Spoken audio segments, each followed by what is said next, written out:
যে নামাজ ছেড়ে দিয়েছে সে ইসলাম থেকে বের হয়ে গেছে।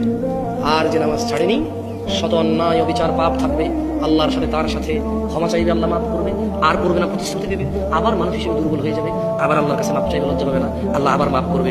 এরপর এক পর্যায়ে আল্লাহ ঘোষণা দিয়েছে, ইল্লা মান তাব, অথবা যে ব্যক্তি তার সমস্ত গুনাহ থেকে ফিরে আসে, ওয়া আমানা, আল্লাহর প্রতি ঈমান আনে, ওয়া আমিলা আমালান সালিহা, তার গুনাহ যত কিছুই হোক সে যদি ফিরে আসে, ঈমান আনে, মাপ চায়, ভালো কাজ করে, ফাউলাইকা ইউবাদদিলুল্লাহ সাইয়্যাতিহিম হাসানাত। এই যে লোকটা বললো জেনা করবে না, আবার করছে, চেষ্টা করছে না করা হয়ে গেছে, নেশা করবে না, আবার করছে, সর্বোচ্চ চেষ্টা করেছে না করার পথে হয়ে গেছে।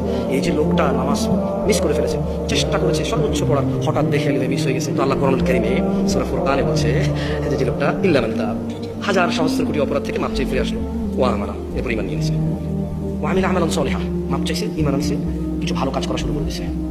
তাহলে হচ্ছে ফাউলাইক, তার পিছনের যে হাজার লক্ষ কোটি সহস্র গুনাহ আছে, ইউবাদদিলুল্লাহ, আল্লাহ বদল করে দেবে গুনাহগুলোকে, শুধু মাপ না, এগুলোকে আল্লাহ বদলাই দেবে, এক্সচেঞ্জ করে দেবে, কিসে? সাইয়্যাতিহিম হাসানাত, নেকিতে পরিবর্তন করে দেবে সব গুনাহকে।